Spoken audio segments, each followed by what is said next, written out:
말씀은 야고보서 1장 1절로 8절까지 말씀입니다.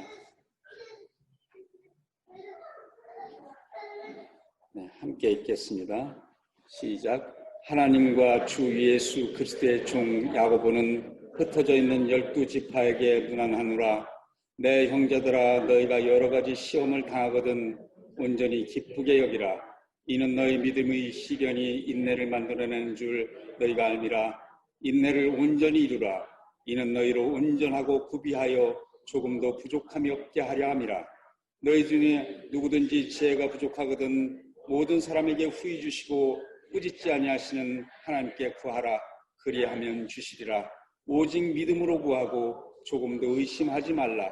의심하는 자는 마치 바람에 밀려 요동하는 바다 물결 같으니 이런 사람은 무엇이든지 죽게 얻기를 생각하지 말라. 두 마음을 품어 모든 일에 정함이 없는 자로다. 아멘. 베드로 사도는 참된 소망에 대해서 말씀했고요. 사도 요한은 참된 사랑에 대해서 말씀했고요. 오늘 야고보는 참된 믿음에 대해서 말씀하고 계십니다. 참된 믿음이라는 것은 시련과 시험을 이기는 믿음, 또 사랑의 실천이 있는 믿음, 인내로서의 믿음, 또 선한 열매가 가득한 믿음, 편견과 거짓이 없는 믿음, 또 세상과 버타지 않는 믿음, 사랑과 긍휼이 있는 믿음에 대해서 말씀하고 계시죠. 우리들은 오늘 믿음 하나 가지고 본토 친척 아비집을 떠나 이 멀고 먼 타양 호주에 와서 문화의 장벽과 언어의 장벽과 또 인종차별의 그 서러움 속에서도 오직 우리들의 자녀들이 믿음으로 성숙해서 이 땅의 주류 사이에 잘 정착하고 글로벌 리더로서 우뚝 서기를 우리들은 누구나 다 공통적으로 기도하고 있습니다. 먼저 저희가 섬기며 살다 온 알래스카 베로시의 에스키모 이야기를 잠시 하고 말씀을 나누도록 하겠습니다. 한번 사진을 한번 띄워보실까요?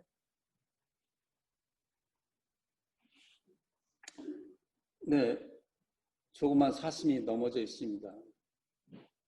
이날이 2010년도인데요. 그때 그곳 교민회장 되신 분이 저희를 그 천연가스가 나오는 한 20km, 제가 살던 그 베로시라는 데서부터 한 20km 떨어진 데를 구경시켜준다고 해서 같이 집사람하고 갔었습니다. 갔는데 그 에스키모 젊은 부부가 처음 만나가지고 인사를 하고 헤어졌는데 그들이 먼저 한참 갔고 우리 사모님이 그 가스관에서 나오는 쉬 하는 그 천연가스 나오는 게 하고 그 하얗게 됐는데 거기다가 귀를 대고 하더라고요. 신기하니까. 그게 바짝만 대면 얼굴이 늘어붙어서 아주 못 쓰는데 겁도 없이 이렇게 대는 그런 사진도 찍어왔습니다만.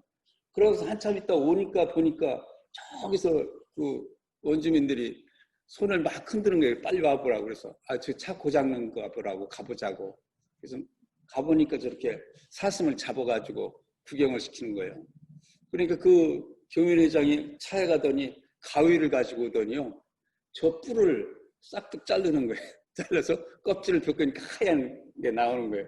그거 저보고 먹어보려느냐고. 그래서 저는 그거 안 먹어봤습니다. 드세요 그랬더니 아득아득 씹으면서 참 잘 잡수더라고요. 그게 이제 세계 최고의, 나중에 알고 봤더니 세계 최고의 녹용이죠.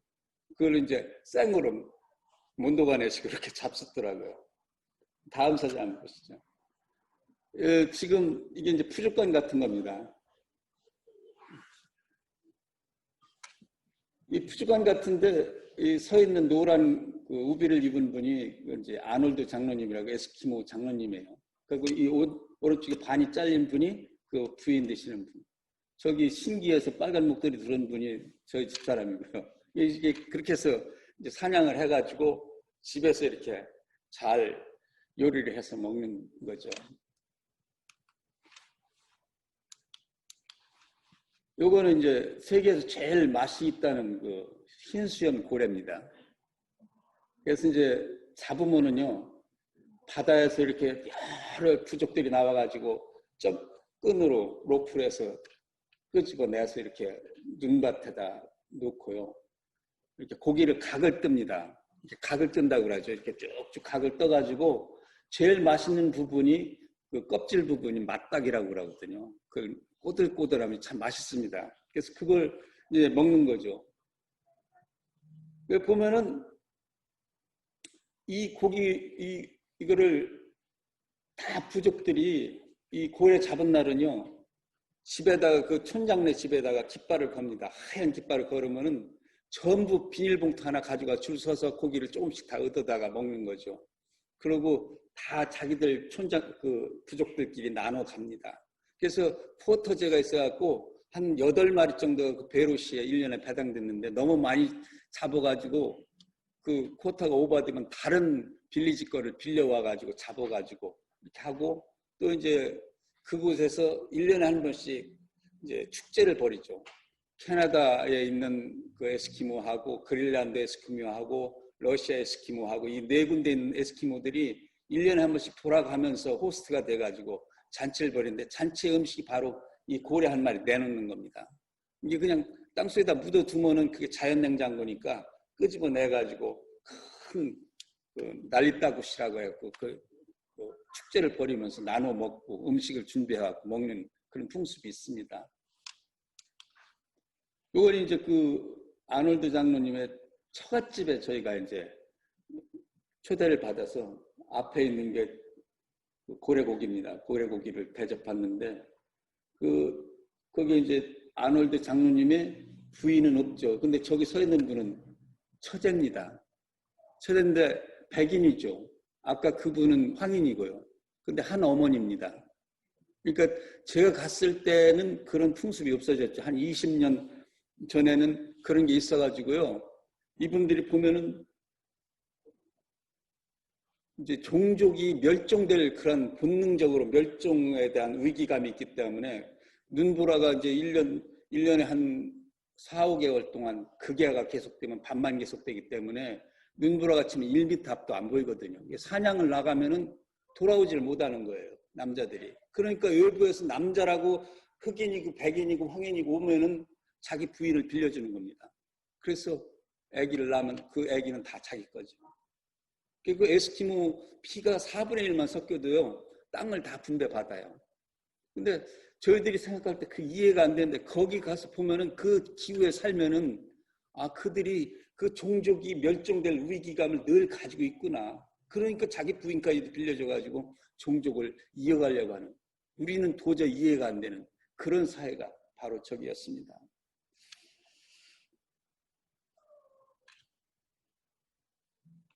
엉뚱하게 나오네.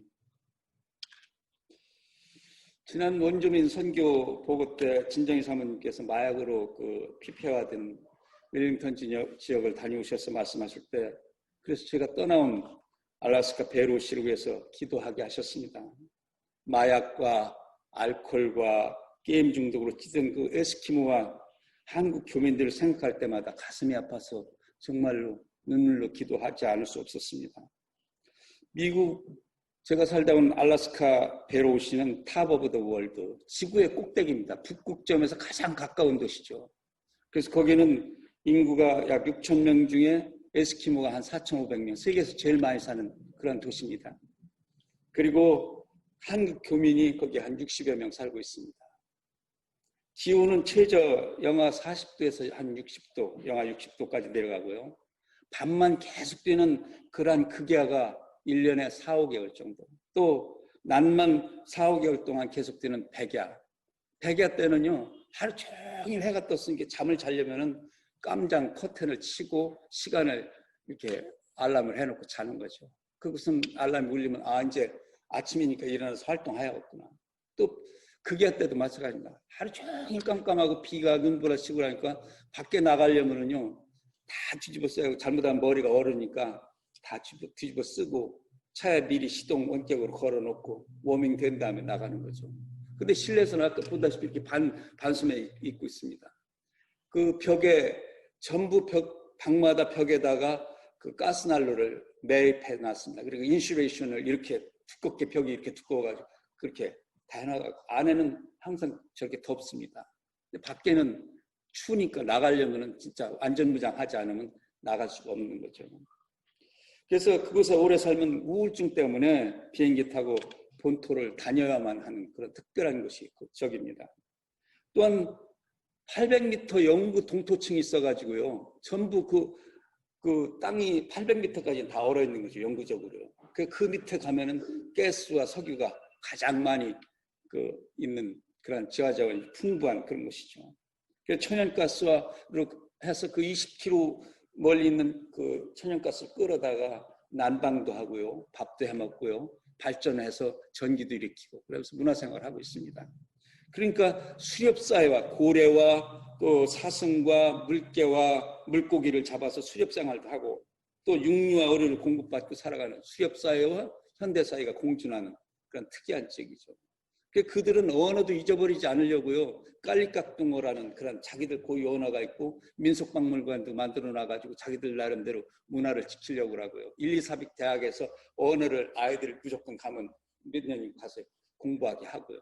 또 그 1, 2, 4빅 대학에는 세계의 모든 기상학자들이 와서 거기에 상주하고 있습니다. 그래서 여름이 되면은 해일이 일어나거든요. 그 바닷물이 부풀어 오르죠. 만년 얼음이 녹아가지고 흘러내리고 여름에는 물이 많으니까 해일이 넘쳐서 집위로 넘치면은요. 그러면 그날 기상학자들 다 자기 본국에다 전화를 합니다. 내일이면은 남태평양에서 틀림없이 태풍이 일어나니까 조심하십시오. 그런 것을 다 무전으로 보내는 거죠. 그래서 보면은 틀림없이 오늘 해일이 일어났다면 내일은 남태평양에서 태풍이 올라오는 거죠. 그런 아주 특이한 지역입니다. 그런데 이런 에스키모 사회를 병들게 하는 커뮤니티가 바로 한국 교민이라는 사실에 저는 처음에 가서 깜짝 놀랐습니다. 미국 본토에 이민 왔던 분들이 마약 중독자, 알코올 중독자, 게임 중독자로 인생이 다 망가져가지고 그곳 교민들이 운영하는 레스토랑이 몇 개 있습니다. 그리고 택시 회사를 경영하는 분, 아까 멀리 갔을 때 택시 회사를 경영하던 그 교민 회장이 그분이거든요. 그래서 차량 정비 공장 이런 곳에 종업원으로 이제 고용돼서 와가지고요. 뭐 배달을 한다든가 택시 운전을 한다든가 이 에스키모들하고 접촉하면서 몰래 리밋이 정해져 있는 알코올을 몰래 팔고요. 마약도 몰래 팔고 이렇게 하면서 그들을 병들게 만드는 것이 바로 한국 교민의 커뮤니티였습니다. 이분들이 바로 목사님의 손자, 목사님의 딸, 목사님 또 장로님의 아들, 딸, 권사님의 아들, 딸, 뱃속에서부터 믿은 바로 모태신앙들이 대부분이었습니다. 얼마나 놀랐는지요. 제가 저희 집사람하고 여기 왔는데 얼마 전에 전화가 왔어요. 오래전에 전화가 왔어요. 목사님이 타시던 그 스즈키 찌차 그 브루스라는 사람한테 팔아달라고 했습니까? 아니, 그런 적 없습니다.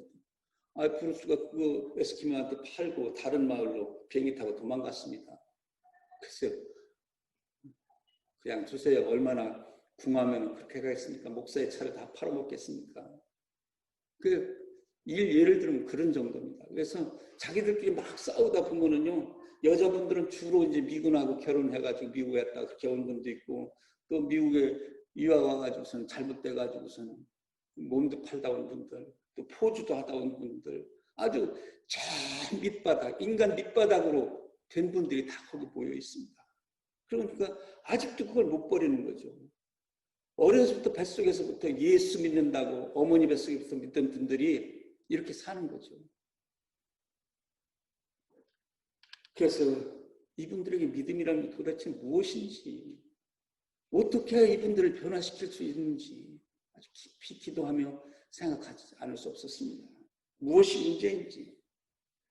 제 나름대로 생각해 볼 때 제일 문제는 하나님의 임재의식이 부재입니다. 하나님이 살아계셔서 우리 속에 임재하고 우리 예배 속에 이곳에 계신지 그것을 못 느끼는 거죠. 한번 말씀 보시겠습니다.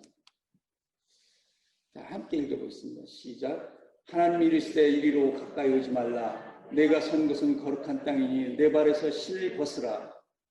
모세가 제일 먼저 하나님 만났을 때 모세가 하나님한테 받은 말씀이죠. 내가 선 곳은 거룩한 땅이니 내 발에서 신을 벗으라. 또 그 다음에 여호수아 5장 15절입니다. 시작. 여호와의 대장이 여호수아에게 이를 때 내 발에서 신을 벗으라. 내가 선 것은 거룩하니라 하니 여호수아가 그대로 행하니라. 모세와 여호수아에게 나타나신 하나님, 그 하나님을 대면하는 그 장소, 예배드리는 그 장소, 예배드린 바로 이 장소가 거룩한 곳이죠. 그래서 세상 먼지 묻은 신발을 벗고, 종은 신발이 없습니다. 그리고 세상 먼지 벗은 거 자기 보호장치가 없이 주님 앞에 대면에 서라는 것이죠. 그런 의식이 없는 겁니다. 또 한번 보겠습니다. 사무엘상 23절 24절에요. 시작. 사울이 라마나요스로 가니라. 하나님의 영이 그에게도 임하시니 그가 라마나요스에 이르기까지 걸어가며 예언을 하였으며 그가 또 그의 옷을 벗고 사무엘 앞에 예언을 하며 하루 밤낮을 벗은 몸으로 누웠더라. 그러므로 속담에 이르기를 사울도 선지자 중에 있느니라 하니라. 그렇습니다.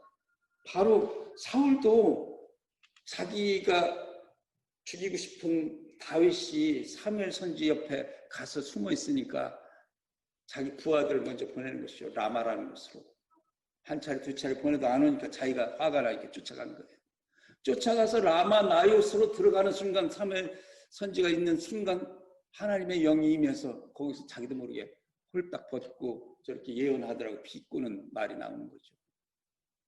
그 하나님의 영역 안에 들어오면은 얼마나 놀라운 일이 벌어지는 건지 우리는 다시 한번 생각하는 것이죠. 제가 한국에서 교회를 개척할 당시에 레노베이션을 해서 이제 개척을 또 하는데 그 목수분이 안 믿는 분이었습니다. 아주 아름답게 다 해놓고 마지막에 이제 십자가를 달기 위해서 통나무를 잘려가지고 불에 굽는 거죠. 벌레 먹지 말라고. 그래서 다는데 이분이 믿지 않는 분이었는데 다는데 그냥 땀을 쭉 흘리고 벌벌벌 떠는 거예요. 그래서 왜 그러십니까? 왜 그러세요? 그랬더니 두렵고 떨린다는 거예요. 이렇게 믿지 않는 분도 무언가 경외감을 갖고 떠는데 우리 믿는 사람들은 아주 거기에 다 오리엔티드가 돼가지고 아무렇지도 않은 거죠. 교회 와도 아무렇지도 않고 누구 예수님의 말씀을 들어도 그냥 다 듣는 얘기, 다 아는 얘기, 내가 뱃속에서부터 믿은 얘기, 그러니까 아무 감각이 없습니다. 하나님의 임재의식을 못 느끼는 거죠. 또 두 번째로는 복음의 역동성이 부족한 것이죠. 왜 복음이 역동성이 없어서 그 사람들을 살리고 죽이는 데 역할을 못하는지. 요한계시록 14장에 보니까요. 또 보니 다른 천사가 공중에 날아가는데 땅에 거주하는 자들 곧 모든 민족과 종족과 방언과 백성에게 전할 영원한 복음을 가졌더라. 그가 큰 음성으로 이르되 하나님을 두려워하며 그에게 영광을 돌리라. 이는 그의 심판의 시간이 이르렀음이니 하늘과 땅과 바다와 물들의 근원을 만드신 이를 경배하라 하더라. 7절에 보니까 4개의 동사로 구성되어 있죠. 두려워하라, 경외하라, 영광을 돌리라, 경배하라. 이 명령형으로 되어 있습니다. 그리고 심판의 시간이 이르렀다. 서술형으로 되어 있죠. 도적같이 오는 심판의 날, 지상학자들이 예언에 의하면 지구온난화로 30년 이내로 지구에 종말이 온다고 이렇게 얘기하고 있습니다. 그러나 그 종말을 두려워만 떨 필요는 없죠. 종말을 대비하고 하나님, 주님이 다시 오실 것을 대비하는 것이 더 중요한 것이죠. 요한복음 5장 22절에 보니까 아버지께서 아무도 심판하시지 아니하시고 심판을 다 아들에게 맡기셨으니,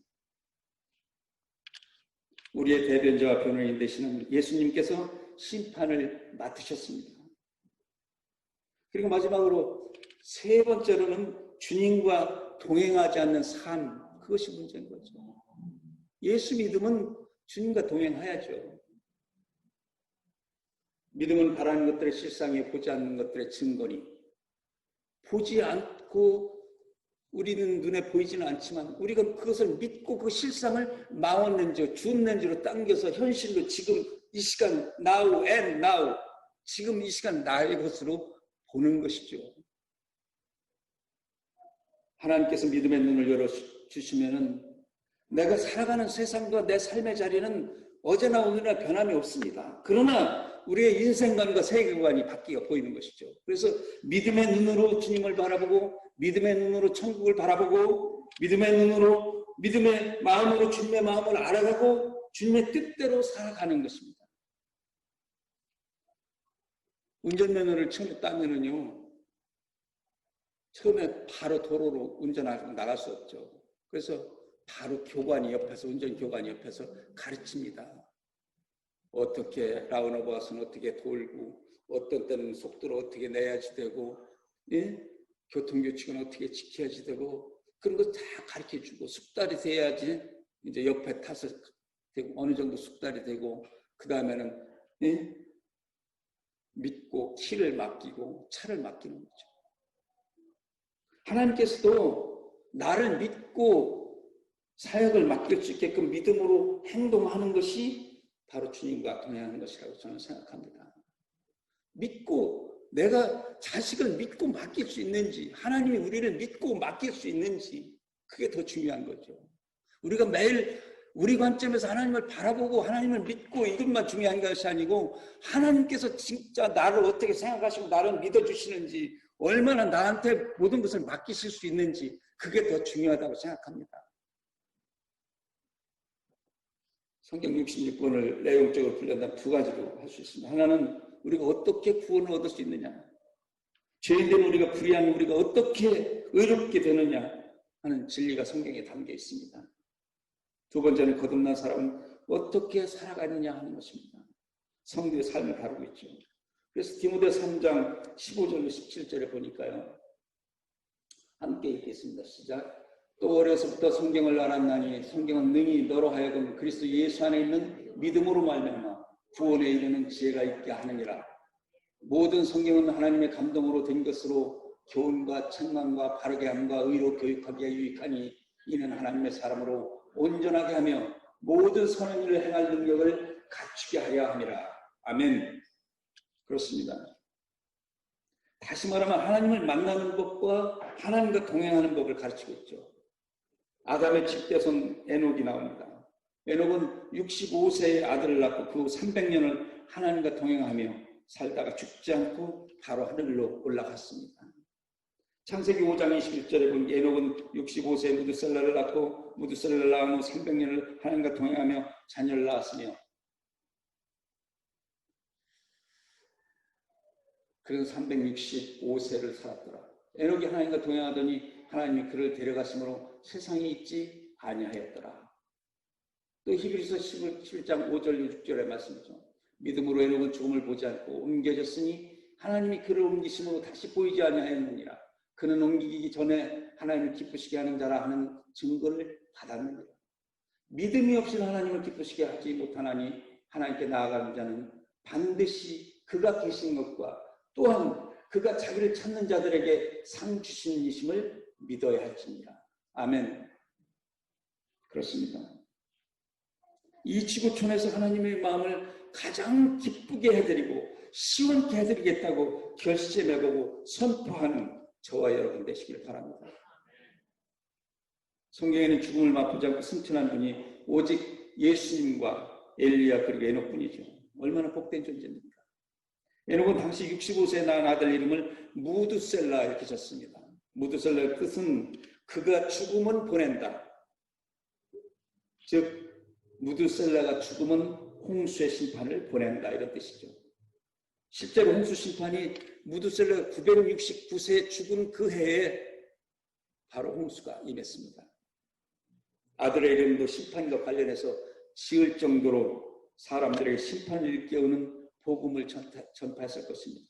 또한 그 아들이 역사상 최대 장수의 축복을 얻은 것을 볼 때 하나님과 동행하는 것이 얼마나 복된 삶인지 잘 말해줍니다. 그러면 하나님과 동행하는 삶이란 과연 어떤 것일까요? 야고보는 특별히 하나님과 날마다 동행하는 법을 우리에게 가르치고 있습니다. 이 말씀의 은혜를 함께 나누기를 원합니다. 1절 말씀 보시겠습니다. 함께 읽겠습니다. 시작. 하나님과 주 예수 그리스도의 종 야고보는 흩어져 있는 12지파에게 문안하노라. 야고보를 기록한 야고보에 대한 간단한 기록이죠. 이 성경에 기록한 야고보는 예수님의 제자가 아니고요. 예수님의 제자 중에는 야고보가 2명 있습니다. 바로 요한의 형님인 야고보와 알페오의 아들 야고보가 있습니다.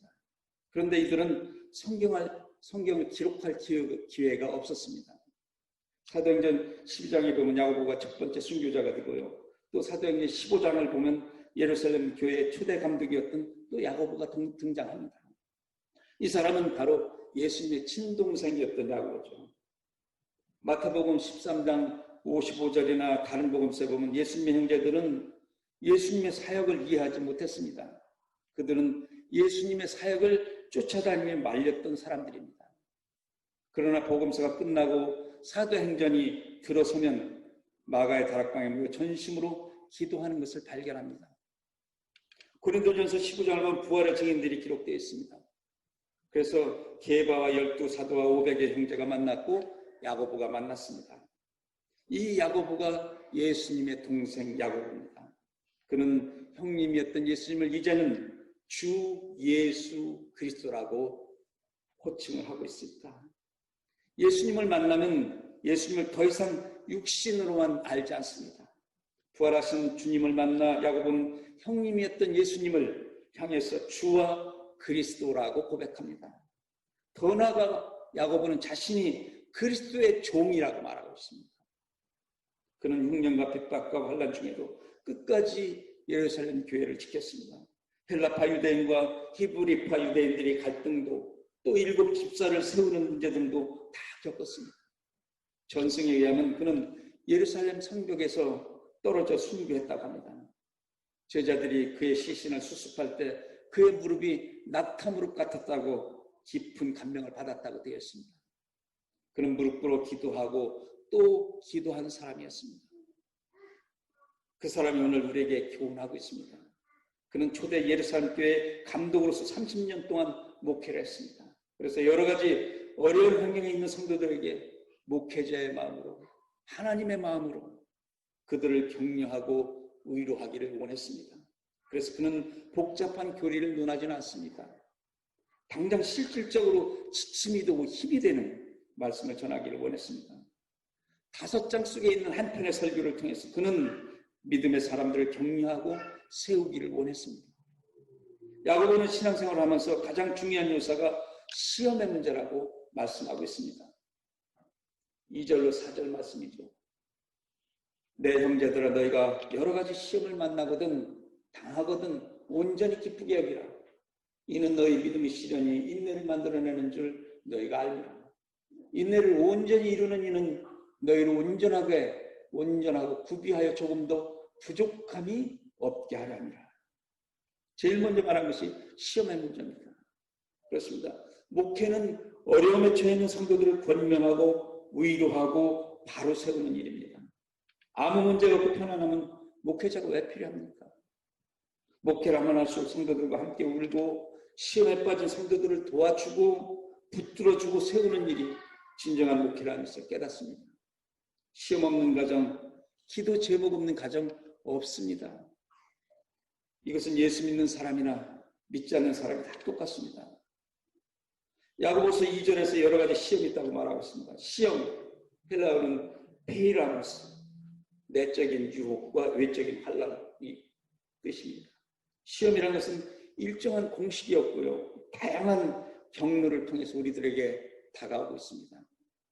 시험은 도처에 널려 있고요. 삶 자체가 시험이고 삶은 문제의 연속입니다. 그러므로 너희가 이제 여러 가지 시험으로 말미암아 잠깐 근심하게 되지 않을 수 없으나 오히려 크게 기뻐합니다. 너의 믿음의 확실함은 불로 연단하여도 없어질 금보다 더 귀하여 예수 그리스도께서 나타나실 때의 칭찬과 영광과 존귀를 얻게 할 것이니라. 베드로전서 1장 6절로 7절 말씀입니다. 내가 예수를 잘 믿어도 시험은 옵니다. 이것은 하나님의 저주가 아니고 복을 주시기 위해서 시험을 주실 때도 있습니다. 우리는 시험을 얘기할 때 잘못된 것만 이야기합니다. 실패만 시험이 아닙니다. 성공도 시험일 때가 있습니다. 그리고 원하는 것을 우리가 쟁취하고 얻었을 때도 시험일 때가 있습니다. 이스라엘을 보십시오. 그들이 고난에 있을 때는 하나님을 잘 믿었습니다. 그러나 그들이 형통하고 성공했을 때 그들은 시험에 빠졌습니다. 기적과 능력의 사람 모세를 보십시오. 모세 오경을 기록하고 이스라엘을 바로 출애굽시켰던 위대한 영웅 모세는 시편 90편 1절로 10절로 12절에 말씀하고 있습니다. 한번 같이 읽겠습니다. 시작. 우리의 연수가 70이요 강건하면 80이라도 그 연수의 자랑은 수고와 슬픔뿐이요 신속히 가니 우리가 나락하나이다. 누가 주의 노여움의 능력을 알며 누가 주의 진노의 두려움을 알릴까? 우리에게 우리날 계수함을 가르치사 지혜로움을 마음을 얻게 하소서. 우리는 시험을 싫어합니다. 시험 좋아하는 사람이 세상 아무도 없죠. 불편해하고 피해가기를 원합니다. 왜 이런 것이 나한테 닥칠까? 왜 이런 시험이 나한테는 꼭 있어야만 되는 건가? 그러나 당연히 겪어야 할 고난은 겪어야 합니다. 치러야 할 대가는 반드시 치러야 합니다. 온실처럼 보호하는 것이 복이 아니고요. 그리고 고난은 저절로 없어지는 법이 없습니다. 피해갈 수도 없습니다. 그래서 사람들은 잊고 살려고 합니다. 술도 마시고 약도 먹습니다. 그렇게 하더라도 고난은 그대로 있습니다. 얼마 전 부산에서 교통사고가 났는데 포르쉐를 모는 사람이 약을 먹고 몰고 가다가 사고를 내서 여러 차를 들여받고 그 비싼 포르쉐 박살이 났습니다. 그 차를 뒤져보니까 통장에 60개가 나왔다가 아무리 돈이 많고 고민과 그 시험을 약으로 해결하려고 했다가 얼마나 많은 피해를 줬습니까? 술 먹고 약 먹는다고 해결되겠습니까? 고난이 올 때 믿음의 사람은 기쁘게 여겨야 합니다. 이것이 바로 신앙의 능력입니다. 신앙은 고난 앞에서 흥분할 수 있습니다. 고난 앞에 낙심하고 쓰러지는 것은 온전치 못한 믿음입니다. 진정한 믿음은 고난과 역경 앞에서 더욱 강해지는 것이죠. 사람이 감당할 시험밖에는 주지 않고요. 피할 길을 내서 능히 감당케 하신다고 주님은 고린도전서 10장 13절에 말씀하고 계십니다. 야고보는 힘들지만 기쁘게 여기라고 말한 것이 아닙니다. 그는 온전히 기쁘게 여기라는 것입니다. 고난을 피하는 것이 아니라 지혜와 용기를 갖고 대처하라고 말씀하고 있습니다. 시험은 절대로 이상한 일이 아닙니다. 사람들에게 열등감과 저주의식이 많습니다. 물론 세상 사람들은 저주 아래 있습니다. 그러나 예수 그리스도를 구주로 믿는 모든 성도들은 저주의 자리에서 축복의 자리로, 어둠의 자리에서 빛의 자리로, 흑암의 그늘에서 하나님 나라로 옮겨진 줄 믿으시기 바랍니다. 에베소서 2장 6절에 보니까요, 그리스도 예수 안에서 함께 하늘에 앉히시니 이런 말씀이 있습니다. 엔 크리스토스, 예수 안에서 함께 하늘에 앉히셨습니다. 할렐루야, 아멘. 그래서 그리스도 예수 안에 있는 사람에게는 결코 정죄함이 없습니다. 그리스도께서 우리의 저주를 담당해 주심으로 저주의 마침표를 찍으셨습니다. 따라서 우리에게 아직 저주의식이 있다면 그건 불신앙 때문입니다. 시험은 저주가 아니고 하나님은 저주하지 않습니다. 그렇지만 자기 뜻대로 만사 형통하는 것도 아닙니다. 복받기만 원하고 고난과 십자가를 거부하는 우리의 신앙이 약해질 수밖에 없습니다. 고난의 터널을 통과할 때 불평 없이 묵묵히 나아가는 것이죠. 십자가의 고통을 감히 상상할 수도 없지만 저는 한 20여 년 전에 이렇게 이사를 가느라고 쓰레기를 태우기 위해서 큰 솥단지를 걸어놓고 거기다가 불을 그 쓰레기를 태우려고 했는데 솥단지 물이 펄펄 끓고 있었어요. 근데 그 오염같은 드럼통을 이렇게 쪼개서 하는 게 오래돼서 낡아가지고 사고가지고 그 무게를 못 이겨서요. 제 발목으로 다 쏟아졌습니다. 펄펄 끓는 게. 그 양말을 벗으니까 살점이 뚝뚝 다 떨어지고 뼈가 다 드러난 거예요. 근데 화상을 치료하려면 그게 아무르면 바로 병원에 가서 또 그 살을 다 뜯어내더라고요. 그리고 또 아물기 시작하면 또 그렇게 하는데 얼마나 그 고통은 기절할 정도예요. 주님이 피 흘리시며 그 고통당한 게 극에 달해서 기절해버리신 것처럼 그 고난을 생각하며 참아낸 적이 있었습니다. 그래가지고요, 새벽 기도를 가려는데 2층에 있는데 겨울이라 그 계단이 얼어가지고 이 발목 뭐라 그러나요? 목발을 짚고 내려오다가 불렀어요. 미끄러져서. 그래서 목발이 2개가 다 부러져서 쓸 수도 없고 새벽 기도는 해야 되는데 막 얼굴이 어디 막 다 엉망으로 됐는데 그래도 새벽 기도 하고 그래서 다시 올라오고 그렇게 그런 순환을 한번 겪은 적이 있습니다. 복받는 것을 원하면 죄와 유혹에 약해지게 되어 있습니다. 세상도 우리에게 도전을 받지 않습니다. 세상을 살아가는데 전문가는 세상 사람들이죠. 복받기만을 원하는 성도들은 세상은 두려워하지 않습니다. 그러나 부귀영화는 들꽃처럼 덧없이 해가 떠서 뜨거운 열을 품으면 꽃은 시들고 맙니다. 오히려 고난 앞에 흔들리지 않는 성도들을 두려워합니다. 3절을 보시죠. 이는 너희 믿음이 시련이 인내를 만들어내는 줄 너희가 알미라. 시련은 헬라어로 도카미온이라고 합니다. 베드로전서 1장 7절 아까 말씀대로 그 뜻은 금속을 재련한다는 뜻이 있습니다. 어릴 적 시골에 5일장이 있습니다. 5일장 중에서 제일 흥미롭고 재밌는 곳이 어디냐면 대장간입니다. 대장간에 가면은요, 풀무불을 막 붙여서 불이 막 이글이글 막 타오르죠. 그 무슨 석탄 같은 걸 태우는 거, 조개탄인지 뭘 잔뜩 태워서 풀풀하면 막 하죠.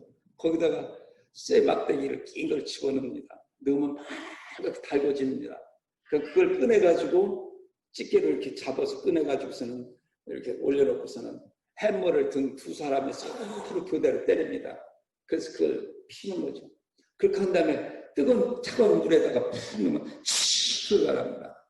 그럼 다시 또 이제 불에다 놓고서는 또 풀목불을 푹 붙여요. 그러면 이렇게 또 따고 또 꺼내가지고 두드리는 겁니다. 옛날에 지금 6학년, 7학년 좀 되시는 분들은 다 알 겁니다. 그 5일장 가면 대장간 구경하느라고 가서 이렇게 턱 깨고 앉아있거든요. 그러면 또 두드리는 겁니다. 그렇게 쑥 떠드는 일을 반복을 하면서 땀을 뻘뻘 흘리며 햄머지를 한 다음에 나오는 것이 바로 명품 칼이죠. 명품 호미, 명품 부엌칼, 뭐 여러 가지 식칼 이런 걸 만듭니다. 그냥 만들어지는 게 아니죠. 우리 인생도 이런 연단의 과정을 통과해야 하나님께서도 우리를 믿고 사역을 맡기는 명품 인생이 될 줄 믿습니다. 우리가 여러 가지 시험 앞에 용기와 믿음과 지혜로 대처하면 우리가 받는 복이 있죠. 그것은 바로 오래 참은 인내입니다. 우리는 태어나면서부터 인내할 줄 모릅니다. 말세의 특징이 바로 조급함에 있다고 합니다. 이런 속도와 편리함을 추구하는 세상, 쉽고 편하게 살려는 세상에서 인내는 오히려 어리석게 보일 수 있습니다. 그러나 이런 오래 참은 인내가 없으면 우리 삶의 진정한 열매가 또 복이 없습니다. 우리가 세상을 살면서 필요한 것이 믿음, 소망, 사랑이죠. 온전한 믿음은 인내를 이루어주고요. 인내가 없는 믿음은 믿음이 아닙니다. 소망을 끝까지 붙들기 위해서는 우리는 그래서 인내해야 합니다. 사랑을 완성하기 위해서도 오래 참은 인내가 필요합니다. 이러한 인내는 하나님이 빚어가는 상품이죠. 성숙하고 잘 다듬어진 사람, 어느 모로보나 부족함이 없는 사람, 하나님이 빚어가는 사람이라고 메시지 성경에서는 말씀하고 있습니다. 우리가 만들어낼 수 있는 것이 아닙니다. 지식이 많아지고 실력이 늘수록 사람들은 참으려 하지 않습니다. 참는 것을 어리석다고 생각합니다. 그러나 인내는 성령의 열매입니다. 함께 읽겠습니다. 갈라디아서 5장 22절로 23절 말씀입니다. 시작. 오직 성령의 열매는 사랑과 희락과 화평과 오래 참음과 자비와 양상과 충성과 온유와 절제니 이 같은 것을 금지할 법이 없느니라. 그렇습니다. 우리가 우리에게 주시는 모든 복의 궁극적인 것은 인내의 열매, 바로 오래 참음의 열매입니다. 그렇다면 인내는 무엇입니까? 수동적으로 당한 것이 인내가 아니고요. 믿음으로 하나님께 온전히 맡기는 것입니다. 원수가 나를 향해 달려오고 감옥과 죽음과 순교자니 나를 기다릴지라도 평안할 수 있는 것은 주님에 대한 신뢰 때문입니다. 성숙의 척도는 바로 인내입니다. 예수님께서 겟세마네 동산에 체포당하실 때 베드로가 칼을 뽑았습니다. 그때 예수님은 이것까지 참으라고 말씀하십니다. 참다 폭발하지 마십시오. 우리는 대개 그 마지막 잘 참다 마지막에 쏟아낸다 그러죠. 폭발하는. 노하기를 더디하는 자는 용사보다 낫고 자기 마음을 다스린 자는 성을 빼앗는 자보다 나으니라. 잠언서 16장 32절 말씀입니다. 여러분, 하나님께서는 우리의 삶 속에서 인내를 통해서 온유와 겸손을 이루어 가십니다. 우리의 문제는 하나님께서 순식간에 해결할 수도 있습니다. 전지전능하신 하나님께서 못하실 게 뭐 있습니까? 다 하실 수 있습니다. 그러나 하나님께서 그렇게 하시지 않는 이유가 있죠. 우리의 성품을 다루기 위해서입니다. 그 인내나 그런 고난을 통해서 그 불같은 성격, 불같은 요한이, 우리의 아들 요한이라는 사람이 예수님의 성품을 담아서 나중에는 사랑하는 자들아, 우리가 서로 사랑하자. 사랑은 하나님께 속한 것이니 우리가 서로 사랑하는 것이 마땅하도다. 사랑의 사도로 바뀌었지 않습니까? 하나님께서 다루셔야 되는 거죠. 우리의 성품이 바뀌지 않으면은, 우리의 그 성적이 바뀌지 않으면 하나님의 사람이 될 수 없습니다. 하나님과 동행할 수 없습니다. 불순물이 없는 믿음의 사람은 변화될 때까지 하나님 불같은 단련을 하십니다. 도가니는 은을, 풀무는 금을 연단하거니와 여호와는 마음을 연단하시느니라. 잠언서 17장 3절 말씀입니다. 야곱이 변화해 이스라엘이 된 것처럼 연단과 인내가 필요합니다. 그렇다면 어떻게 우리가 온전한 인내를 이룰 수 있을까요? 5절과 8절 말씀입니다. 함께 읽겠습니다. 시작. 너희 중에 누구든지 지혜가 부족하거든 모든 사람에게 후히 주시고 꾸짖지 아니하시는 하나님께 구하라. 그리하면 주시리라. 오직 믿음으로 구하고 조금 더 의심하지 말라. 의심하는 자는 마치 바람에 밀려 요동하는 바다 물결 같으니. 그렇습니다. 우리가 여러 가지 시험을 만났을 때 믿음으로 끝까지 인내하면 우리를 온전하게 만드십니다. 점점 예수 닮은 사람, 온유하고 겸손한 사람이 되어갑니다. 인내를 온전히 이루는 방법 중 하나가 바로 기도입니다. 지혜에 초점을 맞추고 지혜를 달라고 기도해야 합니다. 많은 경우 지혜가 부족해서 어려운 가운데 있습니다. 잠언서는 바로 지혜로운 자와 미련한 자를 대비시켜서 많은 말씀을 우리에게 주고 있습니다. 지혜가 부족하면 많은 길이 있는데 그 길로 가지 않고 힘든 길만 미련하게 가고 있는 것이죠. 다른 사람 충고도 듣지 않고 혼자 고집불통입니다. 대표적인 예가 바로 바로왕입니다. 그는 하나님의 기사와 이적을 보고도 끝내 불순종했습니다. 자기들 큰아들까지도 다 죽여도 그거 안 믿고 뒤에 쫓아오잖아요. 그래서 다 그 군대들 홍에다가 쓸어놓고 말지 않습니까? 자기 하나 고집 때문에요. 그 지도자가 그렇게 고집 부리면 안 되는데 거기서 순종했으면 되는데 역사를 바꾸지를 못하는 겁니다. 그래서 우리는 기도할 때 지혜를 달라고 해야 합니다. 지혜가 얼마나 소중한지 잠언은 또한 이렇게 말하고 있습니다.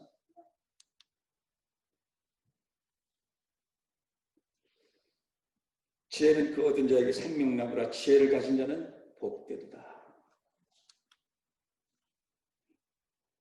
한번 다시 읽어보겠습니다. 시작. 지혜는 그 얻은 자에게 생명나무라. 지혜를 가진 자는 복되도다. 생명나무는, 생명력은 뭔가 살아 움직이고요, 열매를 맺고요, 사시사철 변화됩니다. 그런데 그 지혜를 얻지 못하면은 죽은 나무죠. 썩은 나무죠. 열매를 맺지 못합니다. 아름답지 못합니다. 미련합니다. 천상 죽은 나무는 배에서 불로 가야지 되죠. 지혜를 구하십시오. 지혜의 근원은 하나님이십니다. 하나님께 나아가지 않으면 참 지혜를 얻을 수 없습니다. 하나님은 지혜를 달라고 간구하는 것을 기뻐하시고, 솔로몬은 하나님께 지혜를 달라고 간구했고 하나님은 그를 기뻐하시고 그에게 전무후무한 역사상 그만한 지혜를 주고 부귀영화는 지혜와 함께 따라왔습니다. 지혜는 성경 속에 있습니다. 바로 우리 예수님이 지혜 자체이십니다. 우리 안에 계신 지혜와 계시의 영을 따르면 우리도 지혜로울 수 있습니다. 성경을 읽으면 정답을 얻는 것이 아니고 바로 지혜를 얻는 것입니다. 성령님을 의지하면 하나님의 마음에 맞게 선택하고 분별하고 판단할 수 있는 능력이 생깁니다. 하나님은 지혜를 구하는 자에게 후해 주시고 꾸짖지 않으십니다. 하나님은 인색하지 않습니다. 하나님은 거절하는 법이 없으십니다. 믿음으로 구하시고 두 마음으로 품지 마십시오. 구했으면 주실 줄 믿으십시오. 기도는 여러 가지 방법 중 하나가 아니고 모든 것을 끊고 오직 하나님 앞에 전심으로 구할 때 하나님은 응답하는 줄 믿으시기 바랍니다. 우리는 시험과 도전에 우겨쌈을 당할 때 그것을 하나님이 주신 선물로 기쁨으로 받아들이고 시련에서 벗어나려고 발버둥 치는 것보다는 그것을 오래 참고 견디는 훈련이 우리에게는 필요합니다.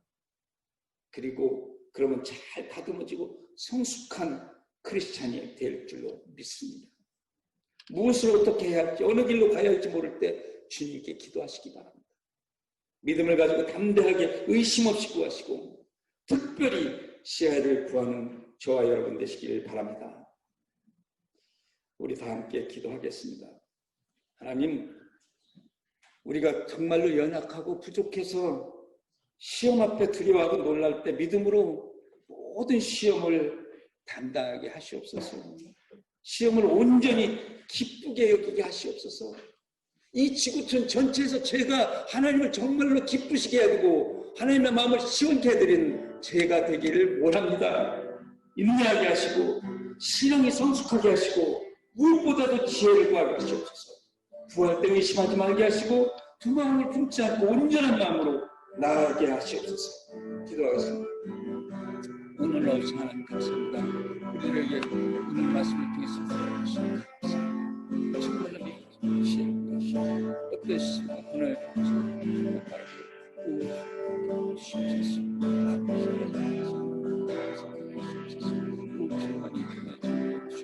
귀한 시간을 주시옵소서.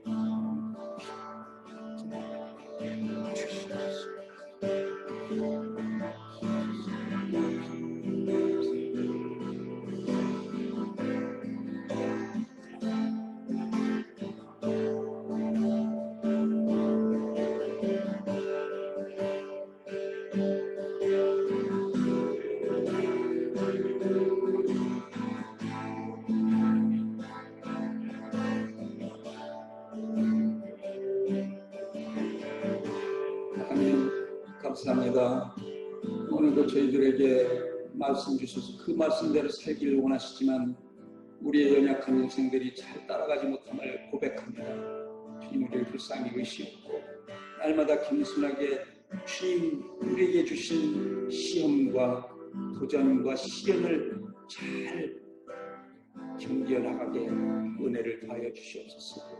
미련하지 않고 겸손하게 지혜를 구하면서 날마다 주님만이 나의 전부가 될 수 있게 하시고 이 땅에서 정말로 하나님을 바라볼 수 있는 눈과 천국을 바라볼 수 있는 눈과 주님과 날마다 그 손잡고 놓지 않고 동행하는 저희들 되기를 원합니다.